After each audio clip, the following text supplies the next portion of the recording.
ഔഷധ പരിചയത്തിലേക്ക് എല്ലാവർക്കും സ്വാഗതം. ഔഷധ ഗുണങ്ങൾ ഏറെയുള്ള ഒരു സസ്യമാണ് ആടലോടകം. ആയുർവേദത്തിൽ ഏറെ ഉപയോഗിക്കപ്പെടുന്ന ഒന്നാണിത്. ആടലോടകത്തിൻ്റെ ഇലയും പൂവും വേരും വിത്തും തുടങ്ങി എല്ലാ ഭാഗങ്ങളും ഔഷധയോഗ്യമാണ്. ആയുർവേദത്തിൽ നിരവധി ഒറ്റമൂലികൾക്കും മറ്റ് ഔഷധ നിർമ്മാണത്തിനും ഉപയോഗിക്കുന്ന ഒന്നാണ് ആടലോടകത്തിൻ്റെ ഇലകൾ.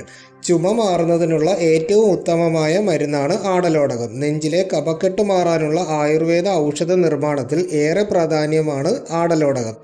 ആടലോടകത്തിൻ്റെ ഇലയുടെ നീര് തേനിൽ ചേർത്ത് ദിവസവും 3 നേരം വീതം കുടിച്ചാൽ ചുമ മാറുകയും ആടലോടകത്തിൻ്റെ ഇലയുടെ നീരും ഇഞ്ചിനീരും തേനും ചേർത്ത് കഴിച്ചാൽ കഫമില്ലാതാവുകയും ചെയ്യുന്നു. രക്തപിത്തം, പനി, ക്ഷയം, നെഞ്ചുവേദന, അതിസാരം, കാസം, ശ്വാസം എന്നിവയ്ക്കുള്ള മരുന്നായി ആടലോടകം ഉപയോഗിക്കുന്നു. ഈ ചെടിയെ പറ്റിയുള്ള ഡീറ്റെയിൽഡ് വീഡിയോ നമ്മുടെ ചാനലിൽ അവൈലബിൾ ആണ്. നിങ്ങൾക്ക് എല്ലാവർക്കും ചെക്ക് ചെയ്ത് നോക്കാം.